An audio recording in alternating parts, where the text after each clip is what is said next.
Good morning student. हमारा topic है velocity and acceleration, BSc second year, paper 3, part 3। इसमें हम पढ़ेंगे स्पर्श रेखीय एवं अभिलंबिक वेग एवं त्वरण। किसी गतिमान कण के पथ के किसी बिंदु पर खींची गई स्पर्श रेखा एवं अभिलंब के अनुदिश उसके वेग या त्वरण के वियोजित भाग उस बिंदु पर कण के स्पर्श रेखीय एवं अभिलंबिक वेग या त्वरण कहलाते हैं।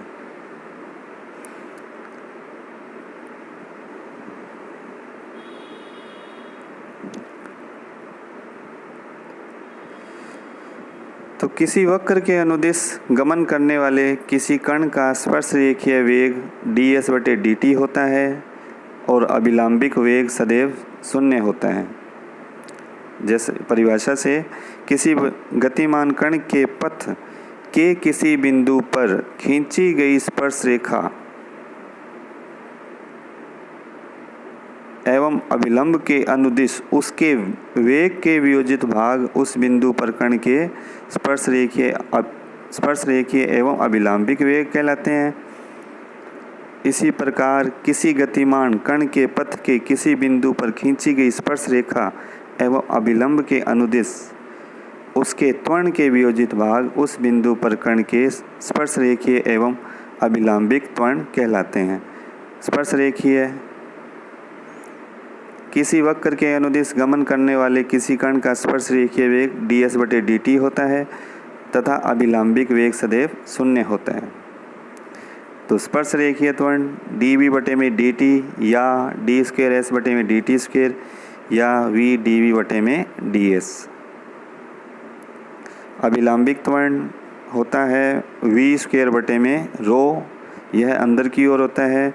स्पर्श रेखीय वेग एवं त्वरण की धनात्मक दिशा साई के बढ़ने की दिशा में होती है, जबकि अभिलंबिक त्वरण अभिलंब की दिशा अंदर की ओर में धनात्मक होती है। अब विशेष स्थिति में जब कण का पथ वृत्तीय हो, यदि कण a त्रिज्या वाले वृत्त पर गमन करता हो तो वृत्त के लिए s = a थीटा या ρ = a। तो स्पर्श रेखीय वेग ds/dt है, ये हो जाएगा a dθ/dt इक्वल आ जाएगा a ओमेगा, किसके बराबर हो गया, अनुप्रस्थ वेग की। इसी तरह से अभिलंबिक वेग 0 होता है, तो ये हो जाएगा अरीय वेग के बराबर। स्पर्श रेखीय त्वरण d²s/dt² equal to a d²θ/dt² equal to आ जाएगा अनुप्रस्थ त्वरण। इसी प्रकार से अभिलंबिक त्वरण v²/ρ, ऊपर हमारे पास आ जाएगा a dθ/dt का स्क्वायर a, क्योंकि ρ का मान a है, इक्वल टू आएगा a से a कट जाएगा तो a dθ/dt का स्क्वायर या a ओमेगा स्क्वायर, यह किसके बराबर हुआ, अरीय त्वरण के, जो कि केंद्र की ओर है। अब एक उदाहरण लेते हैं। सिद्ध कीजिए कि किसी वक्र में एक समान वेग से गमन करने वाले कण का त्वरण ρ होता है। Prove that the acceleration of a point moving in a plane curve with uniform speed is ρ²।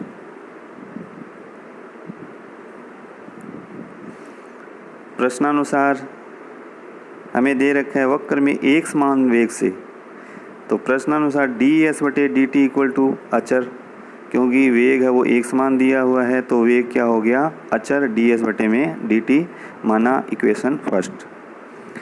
और हम जानते हैं स्पर्श रेखीय त्वरण, इसका जब एक बार t के सापेक्ष अवकलन कर देंगे वेग का तो d²s/dt² क्या आ जाएगा, 0। तो स्पर्श रेखीय त्वरण का मान हो गया 0। अतः त्वरण तो हम परिणामी त्वरण की परिभाषा जानते हैं, अंडर रूट के अंदर डी स्क्वायर एस बटे में डी टी का स्क्वायर प्लस वी स्क्वायर बटे में रो का होल स्क्वायर, स्पर्श रेखीय त्वरण प्लस अभिलंबिक त्वरण का स्क्वायर, तो equal to D square S बटे डी टी स्क्वायर का मान 0 है, इसमें पुट कर दिया तो अंडर रूट के अंदर वैल्यू आ गई 0 प्लस वी स्क्वायर बटे में रो की होल स्क्वायर, या फिर वी स्क्वायर बटे में रो, वी का मान होता है डी एस बटे डी टी की होल स्क्वायर होगी और 1 अपॉन रो। अब डी साई से ऊपर नीचे ब्रैकेट के अंदर मल्टीप्लाई कर देंगे तो डी एस बटे डी साई बटे में डी टी, बाहर क्या है होल स्क्वायर है 1 बटे में रो। ऐसा इसलिए किया गया क्योंकि हम जानते हैं डी एस बटे डी साई का मान रो होता है, तो ये आ जाएगा रो की स्क्वायर, ये हो जाएगा साई डॉट का स्क्वायर 1 अपॉन रो से रो कट जाएगा एक, तो हमारे पास जो वैल्यू बचेगी वो आएगा रो साई डॉट स्क्वायर। हमें यही सिद्ध करना था कि किसी वक्र में एक समान वेग से गमन करने वाले कण का त्वरण रो साई डॉट स्क्वायर होता है। अब और उदाहरण लेते हैं, यदि किसी समतल वक्र में एक गतिमान कण के स्पर्श रेखीय एवं अभिलंबिक त्वरण सदैव अचर रहते हो तो सिद्ध कीजिए कि गति की दिशा द्वारा t समय में घुमा हुआ कोण psi equal to a log 1 plus B T द्वारा प्राप्त होता है। If the tangential and normal acceleration of a particle moving in a plane curve are each constant throughout the motion, prove that the angles psi through which the direction of motion turns in time t is given by psi equal to a log bracket में 1 plus B T. तो प्रश्नानुसार दिया हुआ है कि वक्र में एक गतिमान कण के स्पर्श रेखीय अभिलंबिक त्वरण सदैव अचर रहते हैं, तो प्रश्नानुसार डी स्क्वायर एस बटे में D T square equal to जो कि स्पर्श रेखीय त्वरण है उसका मान क्या दे रखा है अचर, इक्वेशन फर्स्ट ये स्मॉल ए मान लिया। इसी प्रकार से अभिलंबिक त्वरण वी स्क्वायर बटे में रो इक्वल टू अचर, इसको बी मान लिया, इक्वेशन सेकंड। तो समीकरण एक के दोनों पक्षों का t के सापेक्ष हम क्या करेंगे समाकलन कर देंगे, तो डी स्क्वायर एस बटे डी टी स्क्वायर का समाकलन करेंगे तो क्या आएगा डी एस बटे में D T equal to small A T plus C, जहाँ सी क्या है समाकलन अचरांक है, या फिर डी एस बटे डी टी को एस डॉट लिखा जा सकता है equal to A T plus C, equation third. अब इक्वेशन सेकंड से एस डॉट स्क्वायर बटे में rho equal to small B है और एक एस डॉट बाहर ले लिया और एक एस डॉट का मतलब हो गया डी एस बटे में डी टी बटे में डी एस बटे में डी साई, जो कि रो का मान है इक्वल टू बी। तो हमारे पास बचेगा या एस डॉट डी साई बटे में D T equal to B, D S काट देंगे, या फिर एस डॉट की वैल्यू समीकरण 3 से पुट कर देंगे जो कि हमारे पास है A T plus C, S dot की वैल्यू है ए टी प्लस सी, समीकरण 3 से इसमें पुट की इनटू में डी साई बटे में D T equal to B, या फिर D psi equal to B बटे में A T plus C D T. तो दोनों ओर समाकलन कर देंगे, साई इक्वल टू आ जाएगा बी बटे में ए लॉग ए टी प्लस सी और प्लस लॉग डी, जहाँ लॉग डी समाकलन अचरांक है, क्योंकि 1 बटे में टी है तो इसका समाकलन लॉग के अंदर होगा।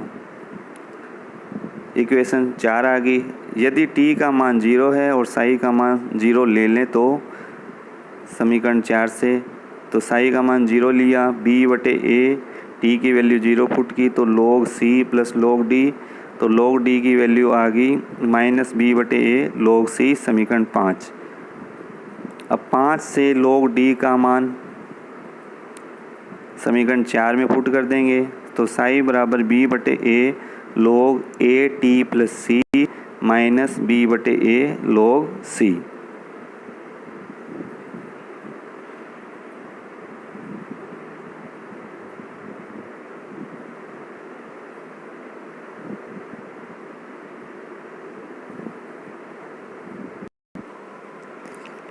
तो हमारे पास आएगा साई इक्वल टू बी बटे में A log A T plus C minus B बटे ए log सी।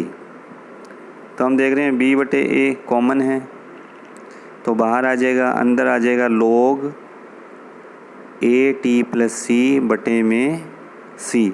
यहाँ log m बटे n का फार्मूला लग गया जो कि log m minus log n होता है, या फिर b बटे ए log सी से सी कट गया तो 1 आ गया प्लस ए बटे में सी टी, या psi equal to A log bracket में आएगा 1 प्लस कैपिटल वी टी, जहाँ स्मॉल ए और बी अचरांक है, स्मॉल ए हो गया बी बटे ए और कैपिटल बी है ए बटे में सी। हमें यही सिद्ध करना था। क्वेश्चन था कि सिद्ध करो गति की दिशा द्वारा टी समय में घूमा हुआ कोण psi equal to capital A log 1 plus B T होता है, और लास्ट में हमारा यही आंसर आया, हैंस प्रूव्ड। अब एक और उदाहरण लेते हैं। एक कण किसी वक्र में अचर चाल v से चलता है यदि s बराबर 0 जब साई बराबर 0 और किसी बिंदु पर उसका त्वरण v स्क्वायर सी बटे में s square plus C square हो तो सिद्ध कीजिए कि वक्र एक कैटेनरी है।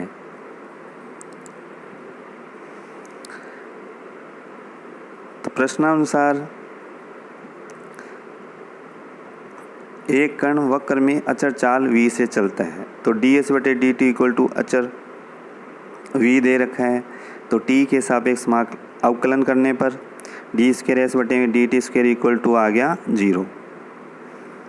अब बिंदु पर त्वरण हम जानते हैं अंडर रूट के अंदर आता है स्पर्श रेखीय त्वरण की स्क्वायर प्लस अभिलंबिक त्वरण का स्क्वायर, तो डी स्क्वायर एस बटे डी टी की स्क्वायर प्लस वी स्क्वायर बटे में रो की स्क्वायर। डी स्क्वायर एस बटे डी टी का स्क्वायर तो क्या है 0 है, तो फर्स्ट पार्ट तो 0 हो गया, तो अंडर रूट के अंदर वैल्यू आ गई 0 प्लस वी स्क्वायर रो की स्क्वायर, या फिर हमारे पास परिणामी त्वरण आ जाएगा वी स्क्वायर बटे में रो। Equation second. अब प्रश्नानुसार किसी भी बिंदु पर त्वरण वी स्क्वायर सी बटे में S square plus C square दिया हुआ है, अतः समीकरण 2 की सहायता से V square rho equal to V square C बटे में S square plus C square, या 1 बटे rho equal to V square से वी स्क्वायर कट गया तो सी बटे में S square plus C square, और 1 बटे रो का मतलब हो गया डी साई बटे में डी डी एस। रो होता है डी एस बटे में डी साई, तो ये 1 बटे रो है तो डी साई बटे में डी एस इक्वल टू सी बटे में S square plus C square, या डी साई इक्वल टू सी बटे में एस की square plus C square D S. समाकलन करने पर साई बराबर tan इनवर्स एस बटे में सी प्लस ए। ऊपर क्या करेंगे, सी स्क्वायर कॉमन ले लेंगे तो वो बन जाएगा 1 प्लस एस स्क्वायर बटे में सी स्क्वायर,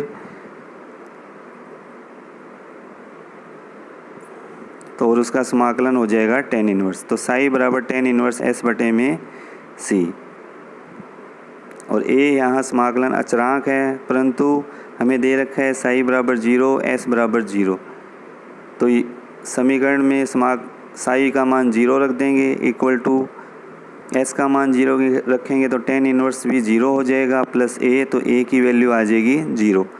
ये ए का मान वापस साई वाली समीकरण में रखने पर तो psi equal to tan inverse S बटे में सी, या एस बटे सी बराबर tan साई, या एस बराबर सी tan साई, जो वक्र की अभिष्ट समीकरण है, जिससे हमें पता लग रहा है कि यह एक कैटेनरी को प्रदर्शित करने हैं।